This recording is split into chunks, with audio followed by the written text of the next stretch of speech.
পেয়েছেন? তাও বিস্কুটটা এখনো খাইছি আর বাচ্চা না খেয়ে এটা যারা ইমার্জেন্সি বুঝে বাচ্চা তখন রক্ত দিয়েছে কথাও বলতে পারতেছে না কেউ বুঝতে ব্যথা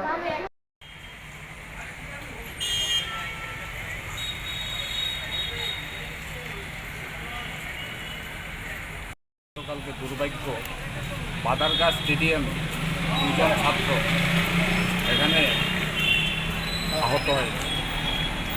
তো আমরা এসেছি দেখেছি এবং আমরা ডিমান্ড করছি সরকারের কাছে যে ওনারা দুইজনের, একজনের নাম হলো অভিজিৎ সিং আরেকজনের নাম দীপ দাস,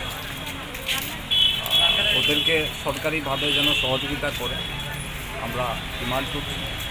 এবং আমরা দাবি করব যারাই এই যে স্টেডিয়ামে যে ঘটনাটা হলো রুম ব্রাশ যেটা হলো, এটা সঠিক একটা তদন্ত হওয়া উচিত এবং দৃষ্টান্তমূলক শাস্তি যারাই এটার সাথে জড়িত।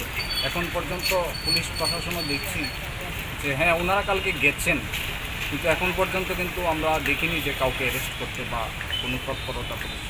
আমরা প্রশাসনকেও বলব যে সঠিক একটা ইনভেস্টিগেশন করে ইমিডিয়েট গ্রেপ্তার করার এবং পরিজনদের পাশে থাকার জন্য আমি আহ্বান জানাচ্ছি রাজ্য সরকার। এখন অবধি তারা কোনো সহযোগিতা পেয়েছে সরকার থেকে? না, সেটার জন্যই তো আপনাদের বলার ডিমান্ড করছি যে অবিলম্বে যেন সরকারের পক্ষ থেকে ওদেরকে সহযোগিতার হাত বাড়িয়েছে। তাহলে এখন অবধি কোনো সহযোগিতা পায়নি? এখন পর্যন্ত তো কোনো সহযোগিতা ওরা পায়নি। তো আপনাদের মাধ্যমে আমার সেটাই বার্তা এবং আমিও চিফ মিনিস্টারকে চিঠি লিখব যে ওদেরকে সহযোগিতা করার জন্য আমাদের তরফ থেকে সহযোগিতা থাকবে। পরিবারের পাশে আমরা আছি, ছাত্রদের সাথে।